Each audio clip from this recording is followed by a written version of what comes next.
everybody, y'all know who I am. There's not going to be any flashy intros or anything like that, or not going to be too much humor in this particular video because, yeah, I'm going to review comic books and I'm going to review the Dark Knight Rises, but first I want to, probably for the 5th or 6th time myself, once again, I'm going to send out my thoughts and my prayers and my condolences to the families of the victims of that horrific shooting in Colorado. The news, it was breaking out on the news all over the place, and my jaw dropped when I first heard about it. And when I first heard about it, I was like, I didn't want to believe it. And then when I started watching it on CNN and HLN, I was just, my jaw dropped at how tragic this event was and everything, and it really got to me. And I'm like, how could somebody be so psychotic, so sociopathic to do something like this? And I want to say I really feel for all the families of the victims whose lives were tragically taken away unfairly and unjustly in that horrific shooting. To everybody, I mean, those victims, those were somebody's children. They were somebody's parents. They were somebody's siblings. They were somebody's friends. And it just wasn't fair. It wasn't fair at all. And to all the families of those victims, I say I truly am sorry. I'm truly sorry. All right, I need to focus on what I need to do here. I'm going to start crying. I want to talk about The Dark Knight Rises. First thing I want to say is that this movie was fantastic. I thought it was better than I expected it to be. Now, if you saw Decompose's review of it, my thoughts are going to match some of his, okay? But I'm not going to try and give spoilers away, okay? I'm going to try my best not to spoil too much. But was this, out of the 3 superhero movies we've got this year, you know, I'm a fanboy. I like to compare things, not to an extreme. The only way I compare movies is, did I like this one better than this one? That's as far as that I want to go. To me, if I had to rank the 3 movies, I would have to say Avengers, Dark Knight Rises. Well, I can't rank them. Screw it. I can't rank them. I enjoyed all 3 of them. But to me, was this movie perfect as other people on the internet have said? No. I saw plenty of flaws in it, like Decompose did. First thing I want to say is Bane. Great look. Good action scenes between him and Batman. I didn't like the voice. You know, Sean Connery, Batman, I like your bones shaken, not stirred. You know, didn't like that voice, and Kev was right. You know, Decompose. He was right. There were plenty of times he was monologuing. I couldn't understand what the hell he was saying. In the football stadium when he's holding the microphone, I couldn't understand a fucking word he was saying. I really couldn't. Pardon my French. Sorry. But and yeah, he was also right. They completely changed his origin, but I am thankful that they made Bane uber intelligent. It's a complete 100% step up from what we got in the Joel Schumacher crap. But good look, decent character development, great fight scenes between him and Batman. I'll go ahead and spoil this. We got the infamous Break You. Loved it. Geeked out when I saw that. Anne Hathaway as Catwoman. Very good job. Very good job. Although, minor nitpick.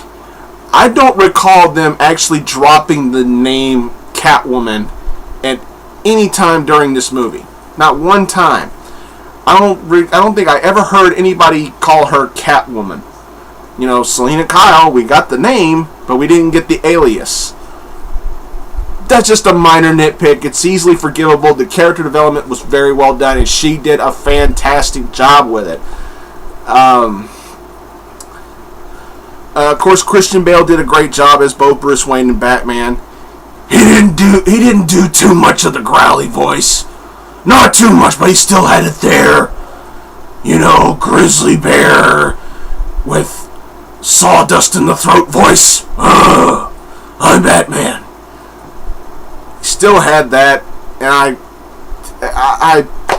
I'm like, whatever. That's how he's gonna talk. I'm gonna live with it as long as I can understand what he's saying, and as long as the dialogue goes well with the story. Then forget it. It's forgivable. Joseph Lewitt.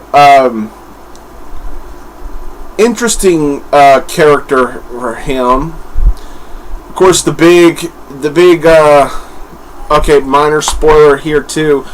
They made him Robin, and I too didn't like it. I was like, okay, this is how they're bringing in Robin for this. I'm like, okay. I'm thankful they didn't go with the green panties and pixie shoes, but really, that's supposed to be your explanation of how Robin was in this movie? Now,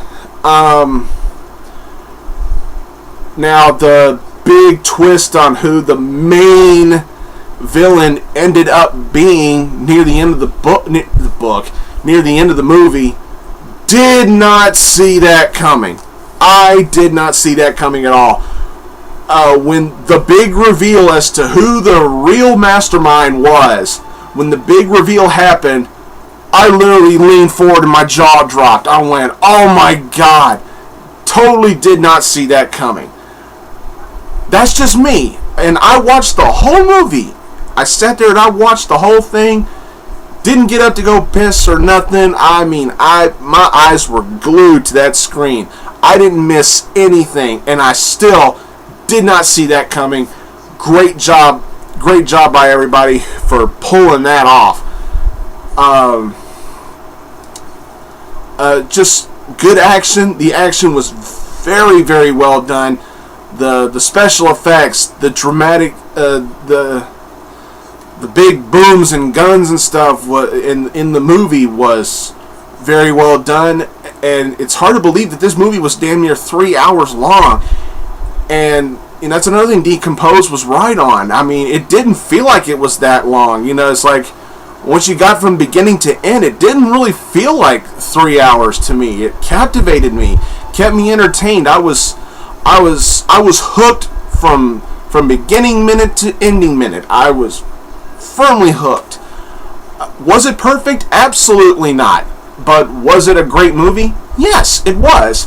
If I had to give it a star rating on a scale of 1 to 5, 1 being shit and 5 being perfect, I give it a 4. Give it a 4. It had its flaws, but god damn it, was it a good movie. Even though it had a very nightmare opening with that tragic shooting in Colorado, I would still recommend go see this movie. Enjoy this movie.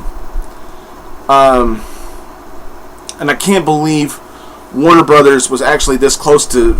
I read it on the internet and it made the news that Warner Brothers actually was thinking about pulling The Dark Knight Rises from the theaters due to that tragic shooting. And I was like, no. And they did the right thing by choosing not to, because it's not the movie's fault that shooting happened.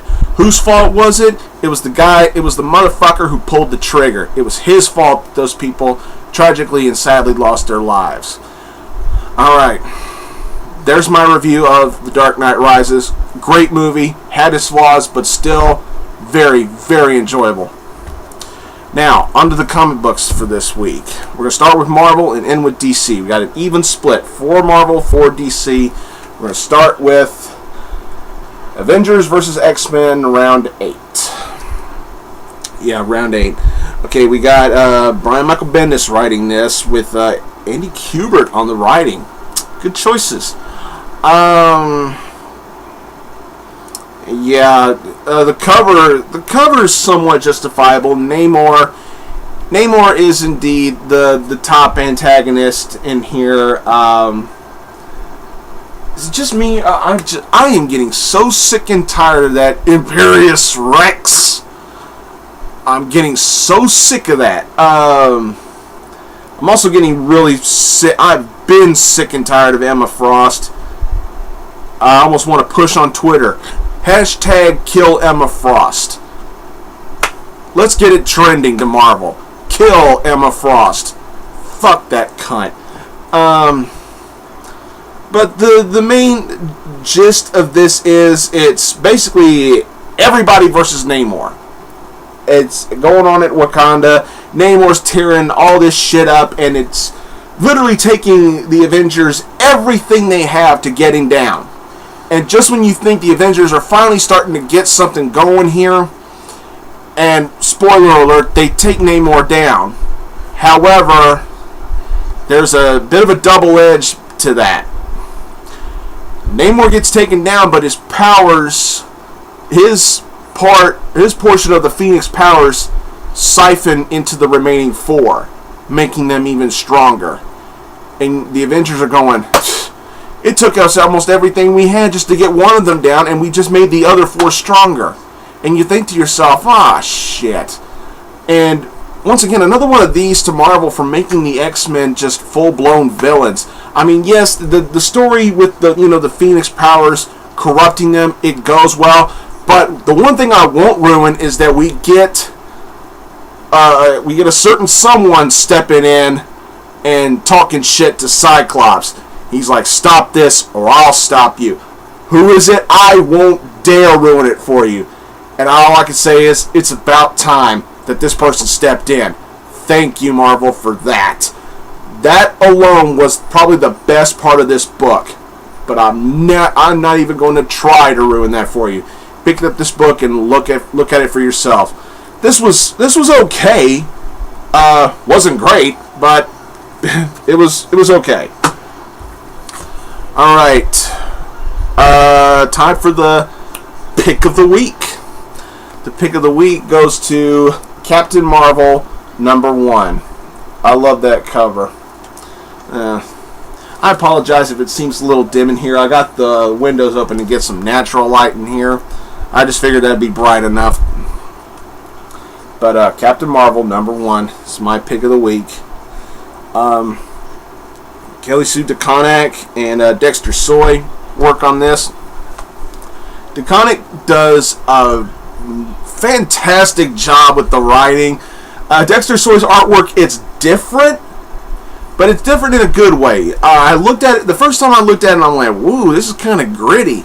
But the more I read of it, the more I enjoyed it, because it's something different. It's something that I'm not used to, and I give it a plus because it has a certain look to it that makes you feel good about reading this kind of storytelling.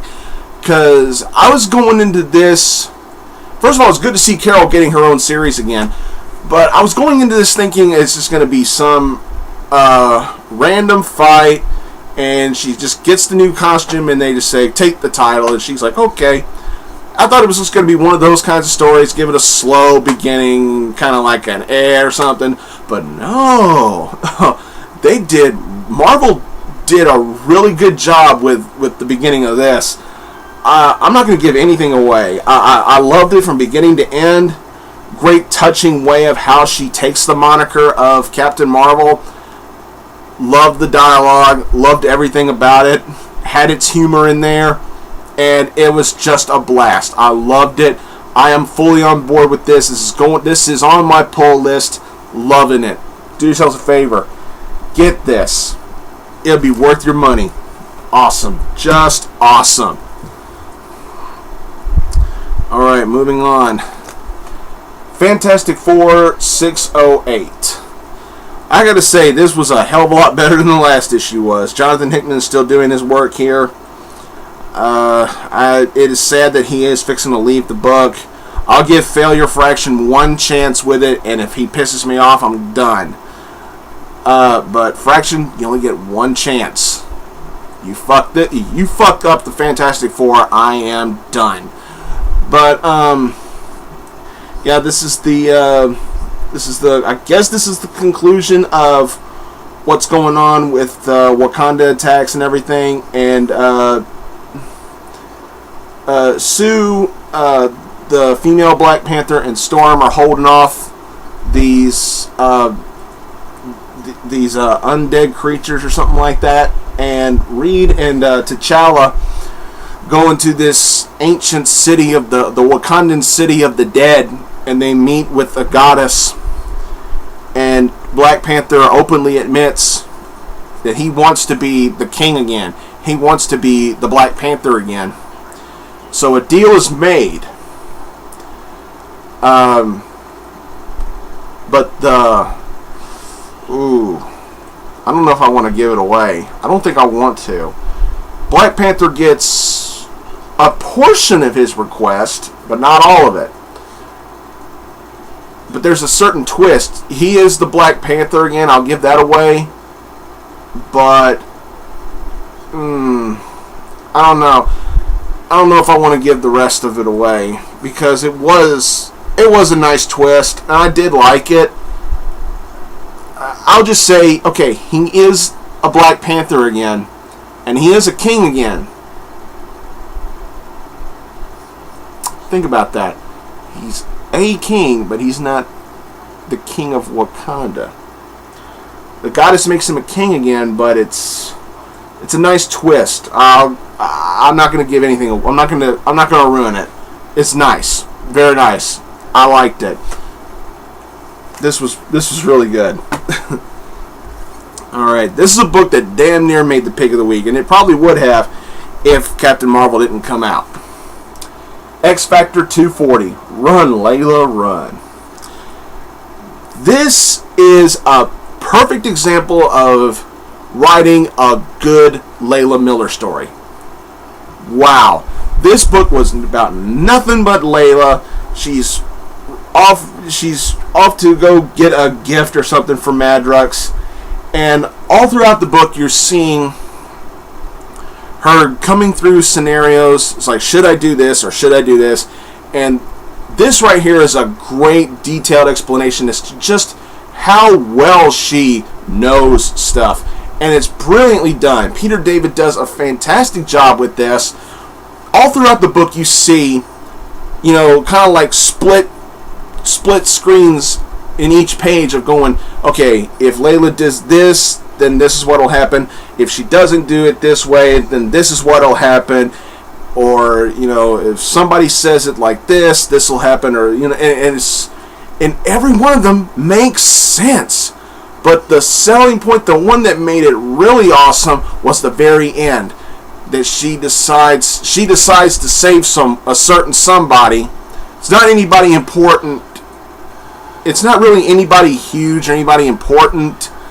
But when she decides to save this person, it's all for the better because of what could have happened if she didn't do it. And oh wow, the last page was beautiful. If Captain Marvel hadn't come out, this would have definitely been the pick of the week. Peter David, I salute you, man. This was good.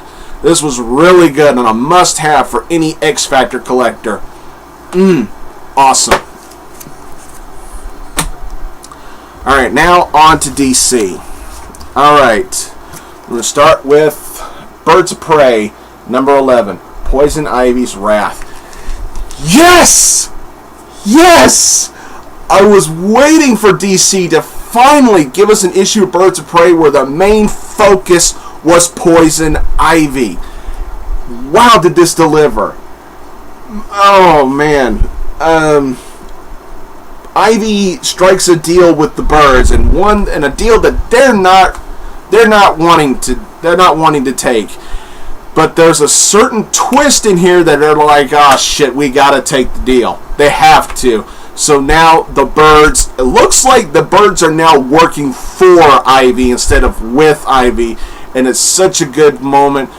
The only thing I didn't like about this book, and I'm going to go ahead and give it away, Poison Ivy is dying. And in this issue she says she only has 6 months to live.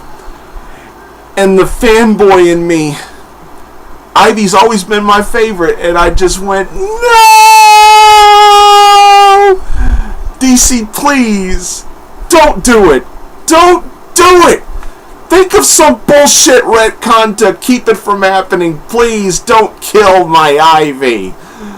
Oh, but man, this was really good. This is probably one of the best issues of Birds of Prey that's out here.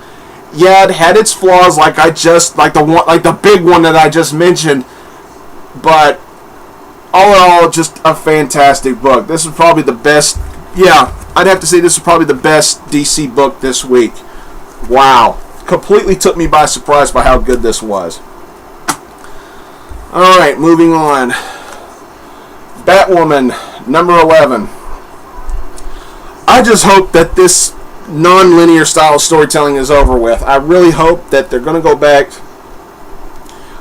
to a traditional storytelling base, because I'm getting really burned out on this. It's like Batwoman's story now, Jacob's story 11 hours ago, or it's like Maggie's story 3 hours ago. I was like, I'm so burnt out on this kind of storytelling. I love Batwoman, I love the character, I love the storytelling, but god damn it, I'm getting tired of the non-linear style. They need to go back to tradition. All in all, the wrap-up of this story was good, but I don't know what to think about Batwoman's judgment on the main villain in here.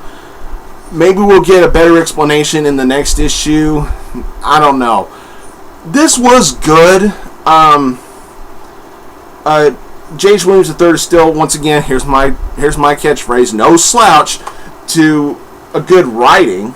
And I guess Trevor McCarthy did the artwork, but yeah, this was good, but if it was told more traditionally, it would have been a hell of a lot better for me. And we get a nice touching ending between concerning Batwoman and her girlfriend in here. Very very, very touching ending, and I really enjoyed it. It's good. It was really good, but it could have been better. My girlfriend's off camera goofing off right there in front of me. You're not going to see it. Alright, moving along.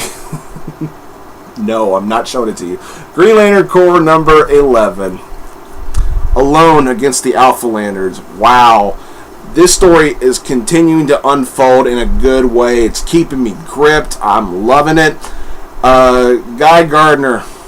Guy and John are really putting up with some heavy bullshit politicians in the Alpha Lanterns. And it's like Guy points out something in here that I agree with completely. The Alpha Lanterns are trying to enforce laws that they themselves are fucking breaking. And I'm like, wow. And even what I called the butt kissing Green Lantern, Salak, I think that's how his name is pronounced. Even he's like getting orders. He's getting orders from the Alpha Lanterns, and even he, the butt kisser he is, he's like, no, I refuse. I respectfully decline that order. And I'm like, okay, he's not a complete ass kisser in here. And I was like, okay, now there's a plus. And Guy and John bring in some reinforcements, and I'm not going to give that away. I'm not going to spoil who they bring in, but the last page is kind of another one of those WTF moments, and I liked it. Really, really good storytelling here. Peter Tomasi is nailing this. The more I'm reading Green Lantern Corps, the more I'm enjoying it. So Tomasi is he's progressing the story in the right way, and I like it. And I think you would too. And I hate to end this on such a sour note, but I have to. We're going to end this with Red Hood and the Outlaws, number 11. Alright. See that name? Scott Lobdell. Anybody who knows me should already know how I feel about this asshole. And what Lobdell is going to do to Tim Drake. The only reason why I'm sticking with this series for now is for Corey Starfire. This is a character. Now, for those of you who don't know me, or for those of you who don't know me, you're about to get a little brief history lesson about myself. Starfire is a character that I literally kept up with for about 90% of my entire life. I started looking at comic books when I was 4 years old. It was Marv Wolfman and George Perez's New Teen Titans, Batman, Silver Age Flash, and Amazing Spider-Man. Those were the comic books that I started looking at when I was a little boy. And I knew who Starfire was before I even heard of Wonder Woman or characters like Supergirl, or stuff like that. Starfire was literally the first superheroine I ever saw. And I've loved her ever since. And I've seen her best, and I've seen her worst. And I stuck with this series because of my love for Starfire. But even I'm about to lose it here because Mr. Scott Lobdell, Mr. I like to retcon shit just because I think I can. He's really testing my patience with this. I mean, once again, forgettable dialogue, forgettable characters. This issue wasn't as bad as issue 10, but man, I'm really losing it. It's getting to the point where I really don't even care for this that much anymore. I mean, this series has had its moments, but to me, I'm sticking with this right now because of Starfire and because we're bringing back Princess Commander or Blackfire. Yes, please, Lobdell, don't fuck this up. You're already fucking up Tim Drake. I don't give a shit what you say on Twitter. The fact is, we are fans. We love these characters. We are attached to these characters. Just because you retcon something and you have the gall to say, well, 90% of his origin is still intact. Fuck you. You love to retcon shit just because because you just feel like you can. Fuck you. This was not as bad as issue 10 was, but it was damn close. Didn't really care for anything except the last page. Blackfire's big arrival. I like her look, but still, the storytelling is just there. That's all I could say. It's just there. The last page was all I cared about. Alright. That's all I got for this week, everybody. Hope you appreciated this review. Until next time, everybody, I'll see you later.